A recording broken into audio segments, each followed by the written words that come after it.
Mariposa's POV. Salamat sa paghatid, DJ. Pasasalamat ko dito habang nakadungaw sa bintana ng kanyang kotse. Basta ikaw, Mariposa, tandaan mo nandito lang kami if you need anything. Nakangiting sabi nito sa akin. Salamat ulit. Sige na, baka nandyan na yung guro ko. Kita na lang tayo sa Lunes. Ingat ka sa pagmamaneho ha? Sabi ko dito at tumayo na sa pagkakadungaw ko.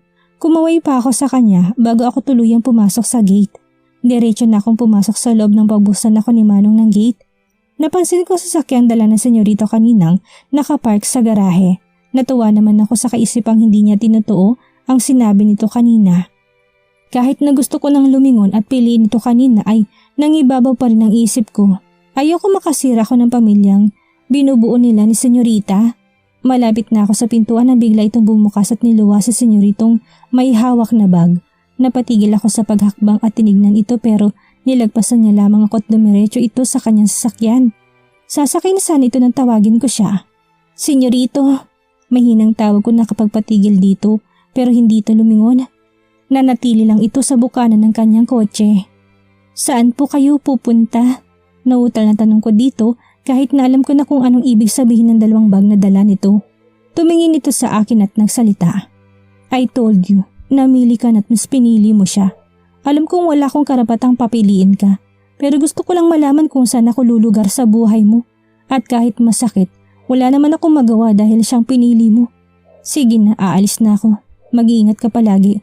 Mahabang pahayag nito tuluyan ang sumakay sa kanyang sasakyan. Natulala ako sa sinabi nito at hindi nakagalaw sa aking kinatatayuan. Hindi ko naman pinili si DJ. Sadyang gusto ko lang siyang iwasan para wala ng gulo. Nasasaktan din naman ako. Nanatili pa ako doon hanggang sa mawala ng sasakyan niya sa aking paningin. Bagsak ang balikat akong pumasok sa loob at nilagay ang iba kong gamit sa aking kwarto. Ilang sandali na lang kasi mag-uumpisa ng aking klase. Pinalitan ko lang ng maluwag na damit ang blusa ko bago ko tuluyang lumbas at pumunta sa study room nila. Habang nagkaklase walang pumapasok sa isip ko. Nanditong katawan ko pero ang isip ko ay lumilipad patungo kay senyorito. Hindi ko naman alam na gagawin niya talaga yun eh. Hanggang sa matapos ang klase ko na walang pumasok kahit isa sa mga pinag-aralan namin. Wala kang pasok hanggang Miyerkules. May lalakarin kasi ako importante.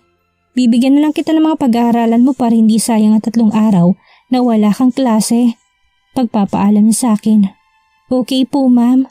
Tangukot kinuha ng inabot niyang libro at ilang mahabang mga puting papel. I'll go. Enjoy your weekends, Mariposa. Paalam nito at ngumiti sa akin. Naiwan ako sa aking kinaupuan at nag-isip kung ano bang dapat kong gawin. Dahil sa totoo lang, lutang na ako sa hindi ko malamang dahilan. Gusto ko sa senyorito, sigurado ako doon.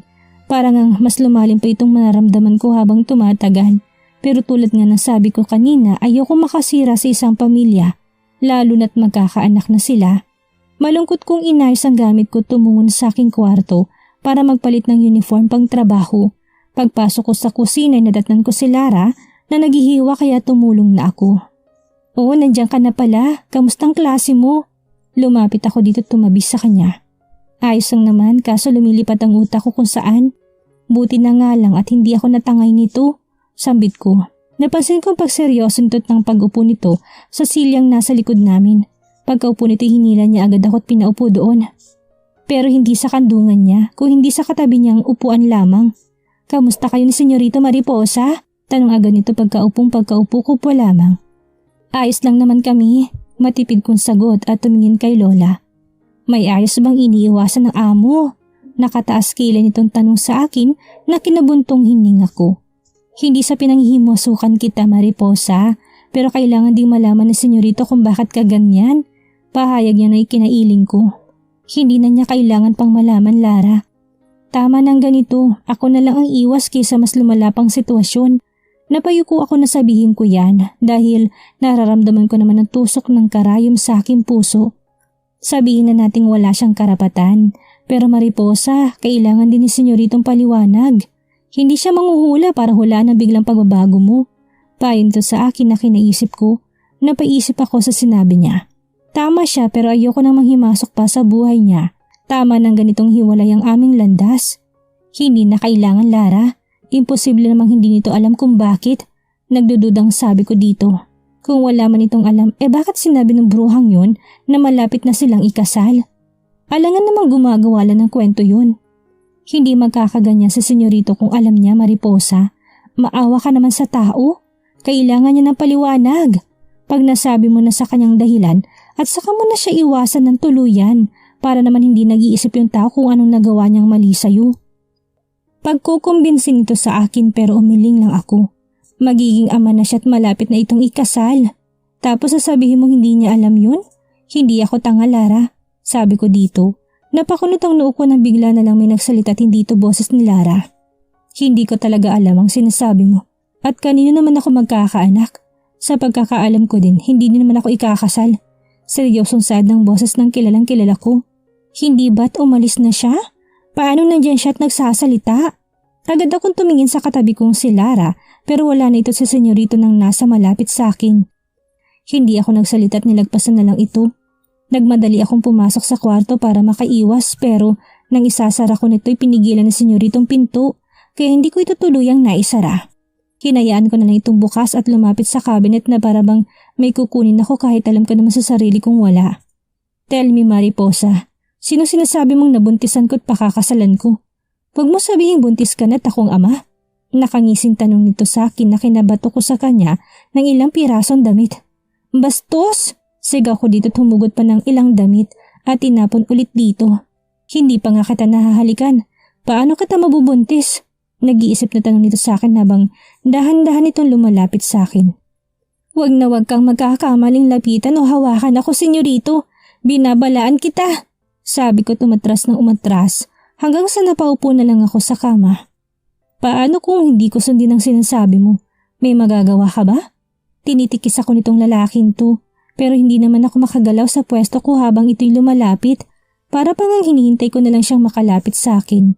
Nang nasa harap ko na siya ay lumuhod ito at pinagpantay ang mga mukha namin. Ngayon sabi mo sa akin kung anong nangyayari, mahal ko. Bumalik ako dahil hindi kita matis at hindi ko kayang malayo sa'yo. Sana naman pagkatiwalaan mo ko kahit konti lang. Malungkot nitong pahayag at tinawakan ng kamay ko. Please sabihin mo naman sa akin kung bakit mo ko nilalayuan. Nahihirapan na ako, mahal ko. Lalo na't hindi ko alam kung bakit ka ganyan sa akin. Please, mahal ko. Para naman ako natauhan sa pakiusap nito. Alam ko namang dapat niyang malaman kaso natatakot lang ako sa kanya. Mismo manggaling na magkakanak na ito sa bruhang yon at ang masaklap ay pakakasalan niya pa ito. Ayoko maging kabit, senyorito.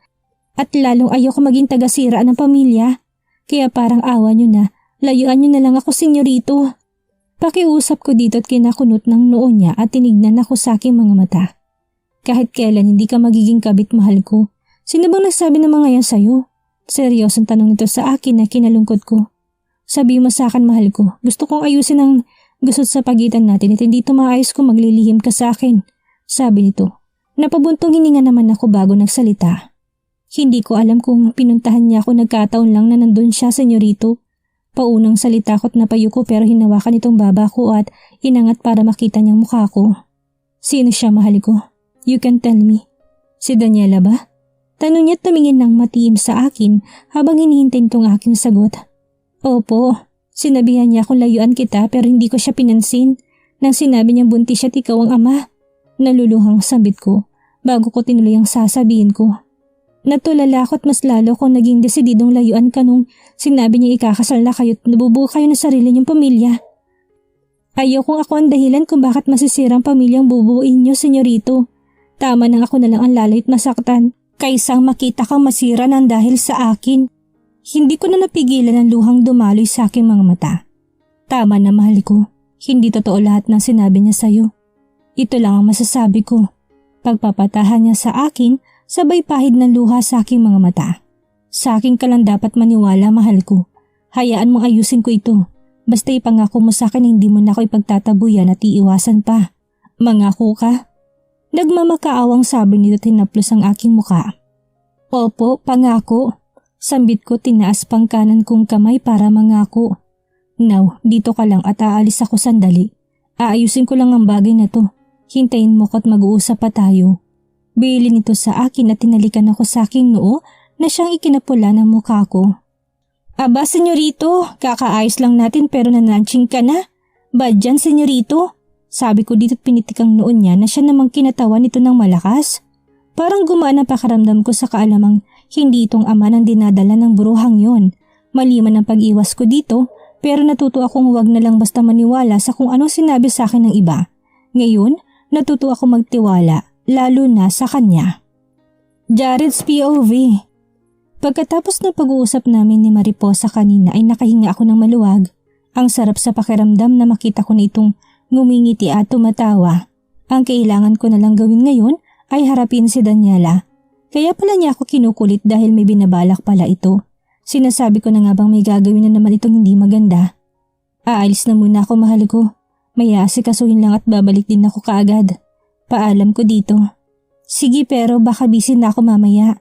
Magre-review kasi ako, senyorito. May test kami sa Lunes at ayokong bumagsak. Nakanguson sabi nito na ikinapisil ko sa kanyang pisngi dahil bumalik ng kakulitan nito. Tutulungan kitang mag-review pagbalik ko. Bibili na din ako ng makakain natin. Di ba wala kang pasok bukas? Tanong ko na kinatango niya at ngumiti. Gusto ko ng ice cream, senyorito. Masayang sambit nito at halos lumaki ang mata nito sa pagsasalita. Opo, mahal ko. Bibili ako basta hintayin mo ko, ha? Sandali lang ako, pangako. Tumayo na ako sa harap niya at nakangiting tinitigan to. Aalis na ako, paalam ko. Mag-iingat ka po, senyorito. Nakangiti din sagot niya sa akin bago ako naglakad palabas ng kanyang kwarto. Habang papalabas na ako ng bahay ay hindi ko na maiwasang magtiimbagang. Nang maalala ko kung saan ang tungo ko. You'll pay. Seryosong sad ko at binuksan ng kotse ko ang pumasok na dito. Hindi na ako nag-abala pang tumawag. Alam ko naman kung saan ko siya makikita kaya hindi na ako nag-abala pa. Wala pang ilang minuto nang bumaba na ako ng aking sasakyan at pumasok sa isang building kung nasaan ang kondo nito. Nakatayo na ako ngayon sa tapat ng pintuan niya. Hindi ko talaga lubos maisip na kaya naman niyang sirain ang buhay ko. Kumatok na ako tilang saglit ay bumukas ito. Iniluwa nitong isang matangkad na lalaki tubad-baro ito sa harap ko. Hindi ko siya kilala kaya seryoso lang ako nakatingin dito. Where's Daniela? Agad kong tanong dito na kinakunot ng noon nito. She's in the shower. May I know who you are? Tanong nito't nanatili lamang itong nakatayo sa pinto't wala itong balak papasukin ako. You don't have to know. I'm here to talk to her. Just tell her Jared is here. Walang emosyong sambit ko't diretso lang itong tinitingnan. Nakita ko sa mukha niyang gulat na sinabi kong pangalan ko. Nang matauhan ito'y agad niyang isinarang pinto. Pagbukas ulit ng pinto ang lalaki pa rin ang nagbukas pero nakabihis na ito at diretso lumabas ng kondo ni Daniela na masamang tingin sa akin. Kasunod dito si Daniela na halata mong katatapos lang maligo dahil tumutulo pang basa nitong buhok sa sahig. I need to talk to you. Walang emosyon sabi ko dito tuluyan nang pumasok sa nakaawang na pinto. Hindi ko na siya hinintay pang magsalita. Umupo ako sa sala nito at hinintay na makaupo din siya sa katapat kong upuan bago ako nagtanong. Why did you tell her that you're pregnant at akong ama? Agad kong tanong dito. Why did you have to do that? Alam natin parehong hindi akong ama niyan. Diretsahang sad ko tinignan ng matiin. Ikaw ang ama nito, Jared. Ikaw. Mahinang sambit nito na kinatas ng kilay ko. Don't joke around, Daniela. You know I'm not stupid nor naive to let you control and roll me in your palm again. Just tell me the truth. Mahinahon kong sabi dito. Pero sa huli nainis pa din ako dahil persistent ito sa pagsasabing ako ang ama ng dinadala niya. I'm not joking around, Jared. Bakit hindi mo ba matanggap? Seryosong sabi nitong kinatawa ko. Why should I accept it if I know that you're just lying? Sigurado akong hindi akin yan. I'm pretty sure of that. Kalmado kong sambit dahil ayoko makita niyang apektado ako. Shit! Nagtalik tayo and you planted it on mine. Nagbunga yun, Jared. Nagbunga yun. Sigaw nito na kinasmear ko. Remember, I never intended to plant it on yours. You did it purposely, don't you? Dahil alam mong buntis ka na noon at katulad na nangyari noon ay hindi ka naman pananagutan na nakabuntis sa'yo. Tama ba ako? Tinignan ko siya ng diretso sa matang nilabanan naman ito. Hanggang ngayon, matigas pa din siya at hindi basta-basta umaamin. Hindi magbabagong katotohanan sa iyong dinadala ko, Jared. At kahit anong gawin mo, hindi ka makakatakas. At gagawin ko lahat para bumalik ka sa akin. As in lahat, kahit pang sirain ng babaeng yun. Banta nito sa akin na hindi ko muna pinansin. I won't run. You know why? Putol ang tanong ko dito at ngumiti sa kanya. Dahil sigurado ako sa sarili ko na hindi akin yan. How many times did you do this to me? Ilang beses mo na ako niloko noon pero nagpakatanga ako. Not this time, Daniela. Not this time. Umiiling ko sabit seryosong tumingin dito. Ang mahalaga ngayon ay maayos ko ito para kay Mariposa. This is yours and nothing will change it. Sigaw na nito sa akin at tumayo sa harap ko. Nakilala mo ng Mariposa na yan. Nagkaganyan ka na? To heck with that slut maid of yours. May sasabihin pa saan ito nang galit akong tumingin sa kanya at hindi na napigilang sumigaw din. I won't let her insult Mariposa the way she do right now. Huwag na huwag mong babastusin si Mariposa sa harap ko. You knew for yourself na ikaw ang slut dito at hindi siya. Don't you ever compare yourself to her. Dahil kahit sa kalingkingan niya, hindi mo maaabot. Hindi ko napigilang sigawan ito dahil sa galit na nararamdaman ko sa pang-insulto niya kay Mariposa. Hindi naman ito nagpatalo at sumigaw ulit ito sa mukha ko at ipinagpilit ang akin ang dinadala niya.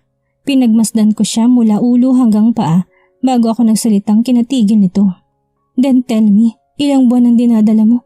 Pangahamon ko dito, napismirk ako sa harap niya at nagsalita ulit dahil parang wala itong balak magsalita. Quit it, Daniela. Remember the first time you told me that you were pregnant? Natatawang tanong ko nang maalala kung ang nangyari sa nakaraan. But this time, hindi na ako tangang maniniwala na lang bigla-bigla sa sasabihin niya. You told me that you were pregnant long time ago. I'm so stupid back there dahil naniwala akong akong ama kahit alam ko namang wala akong nilagay sa'yo. You told me I did it when I was very drunk, but I knew that I never get myself drunk when I'm with you. Dahil wild ka kapag nakakainom. Paalala ko dito at umupo ulit. Nakatulala lang ito dahil alam ko nang naalala niyang nangyari noon. At kahit hindi ako sigurado noon ay tinanggap ko na rin. Tumingin ako dito ng matimat na pabuntong hininga.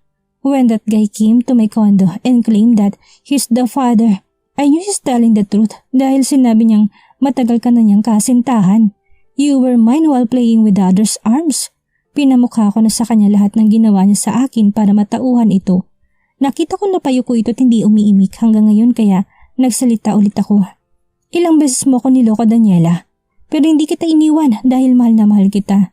Noon, but that was on the past. And now, you ruining things at gusto mo kong idamay sa kamasarablehan mo? Bakit, Daniela? Seryosong tanong ko dito at hinihingi ng paliwanag. Bakit niya ginagawa ito?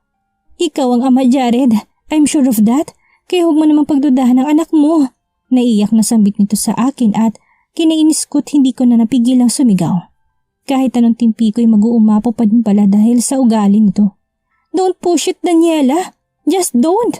Sigaw ko dito dahil baka hindi ako makapagtimpi. Bakit hindi mo matanggap na ikaw ang ama ng dinadala ko? Where's your ball, Jared? Tanong nito sa mapanghamong mukhang kinatawa ko kahit na nag-uumapaw ng galit ko sa dibdib. You make me laugh, Daniela. I knew you were testing my patience. I'm not stupid anymore, Daniela. And by the way, who's the guy whom you with? Halatang napagod ka dahil haggard ang itsura mo. Did you two made how many rounds? Nang insultong tanong ko dito at hindi mapigil ang mapangisi nang mapatigil ito at hindi makapagsalita.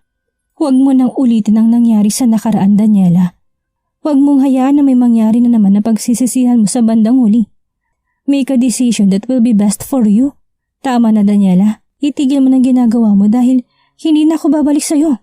May hinahon ng sabi ko nang maalala kong nakarang kinalimutan ko na. No, Jared. Ikaw ang ama nito at wala nang iba. Nakayukong sabi nito at hindi nakaligtas sa akin ang pagpatak ng kanyang luha. Nothing will change kahit ipakong pa sa akin yung sinasabi mong akin. Alam kong alam mo na ibang taong ama niya at hindi ako. Maganda ka at alam kong kaya mo pang baguhin ang sarili mo. Payo ko dito at nilapitan siya sa kanyang kinauupuan. Naramdaman ko naman ang pagyakap nito sa akin habang umiiyak. I'm sorry. Mahinang hingi niya ng tawad habang umiiyak sa balikat ko. Tutulungan kita, basta bawiin mo lang sinabi mo kay Mariposa na akong ama niyan. Alam naman natin hindi akin yan. Sabi ko ditong kinatango niya. Ipangako mo, Jared, at tutulungan mo ko. Humingi ito ng kasiguraduhang tutulungan ko siya kay napatango ako. Promise, sabit ko tinagod ng likod nito. Hinayaan ko muna siyang umiyak hanggang sa matapos na ito at mahimasmasan. Nang alam ko ng maayos na ito'y nagpaalam na ako. Pumayag naman siya kaya agad akong umalis sa kondo nito at nang maganang loob dahil natapos ko ng problemang kinakaharap ko. Nang maalala ko si Mariposa ay diretso na ako sa isang grocery para bumili ng pasalubong kay Mariposa. Ito nang umpisa ng buhay ko nakasama siya at magumpisa din akong ligawan siya para mapasagot ko ito sa madaling panahon. Mariposas POV. Maaga ako nagising dahil kailangan ko magtrabaho. Pagmulat ko ng aking mga matay napasigaw ako dahil wala ako sa sarili kong kwarto. Huli nang maalala kong nasa kwarto pala ako ni Senyorito dahil dito kami nanood ng TV at dito din niya ako tinulungang mag-review kagabi. Napabalikwas naman sa Senyorito ng bangon sa mahabang upuan nang marinig nitong sigaw ko. Nag-aalala itong lumapit sa akin. Anong nangyari? Ayos ka lang ba? Bakit ka sumisigaw? Sunod-sunod na tanong nito sa akin at baka sa mukha nito ang pag-aalala. Napangiwi naman ako talanganing napangiti dahil sa hiya ko. Pasensya na po Senyorito. Akala ko kasi kung nasan ako kaya napasigaw ako. Nahihiyang amin kong kinapalatak niya ng higa sa kama. Akala ko naman kung ano na nangyari sa iyo mahal ko. Sabi nito titinakip ang kanang braso nito sa kanyang mukha. Napalaki ang mata ko nang makitang wala itong suot na pang-itaas ng damit kaya napasigaw ulit ako. Wah, Senyorito! Sigaw ko't napatalikod sa kanya. Kahit gusto ko pang titigan ng kanyang matitipunong dibdib ay hindi ko nagawa dahil baka haplusin ko pa ito't nakakahiya pa sa mas lalo. Bakit ka naman sumigaw mahal ko? Ano naman ang problema? Bumangon ito tinawakan ako sa aking kamay at pilit na pinapaharap sa kanya. Pero umiling lang ako. Bakit? Tanong ulit nito. Kasi naman po Senyorito, yung mga pandesal nyo. Nautal kong sabi dito. Anong pandesal ang pinagsasabi mo? Nagugutom ka na ba? Hindi ko makitang ekspresyon ng mukha nito dahil nakatalikod at nakapikit pa din ako. Yung Senyorito, yung nasa tiyan nyo na para bang nagkorte yung pandesal, kahit wala na ngang palaman ay ayos na. Diretsong sagot ko dito ang kinatawan nito ng malakas. Kaya napatingin ako dito pero agad din tumalikod nang mapagtanto kong nakahubad-baro pa rin ako. Magdamit po kayo Senyorito. Baka kung ano pang magawa ko dyan sa pandesal nyo. Nakatakip ang matang sabi ko na mas lalo tong kinatawa.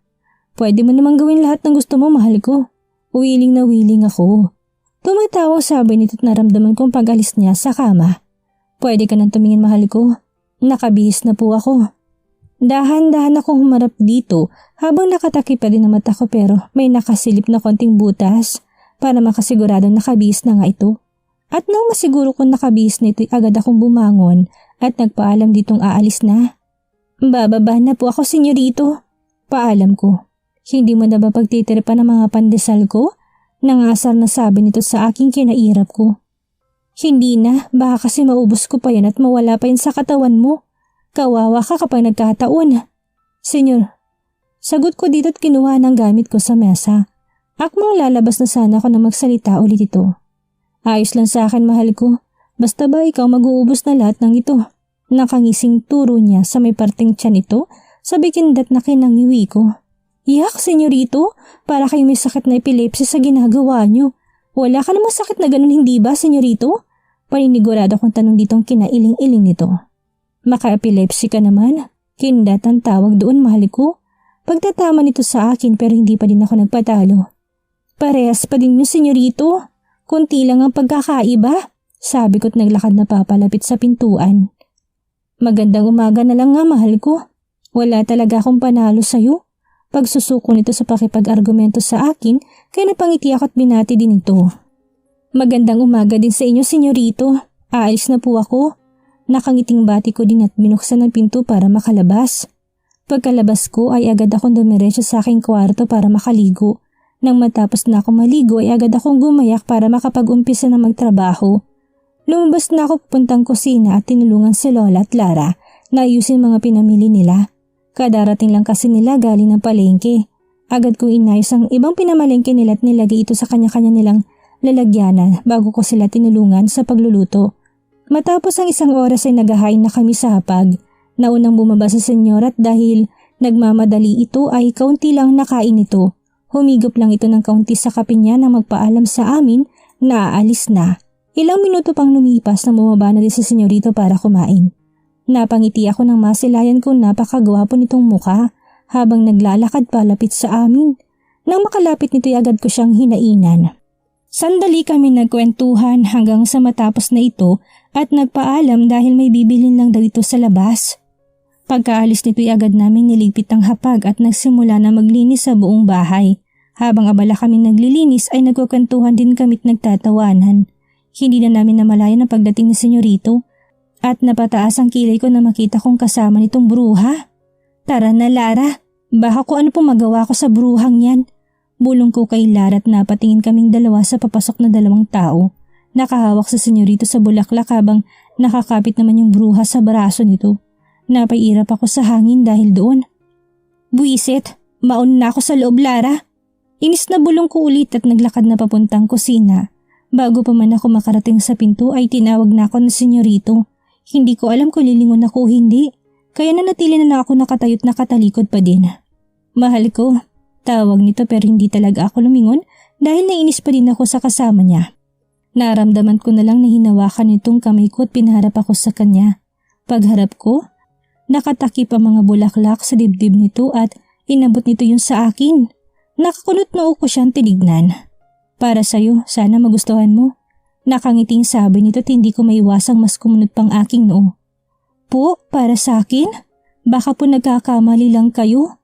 Tumingin ako dito at kay Lara na ngayon ay parang kinikilig na sa sulok. Ano kayang gagawin ni Daniela ngayong hulog na si Jared kay Mariposa? Hayaan na kaya niyang dalawang maging masaya isang plano na naman? Ang naisa-isip niya para makuha si Jared. Yan ang ating aalamin sa susunod nating kabanata.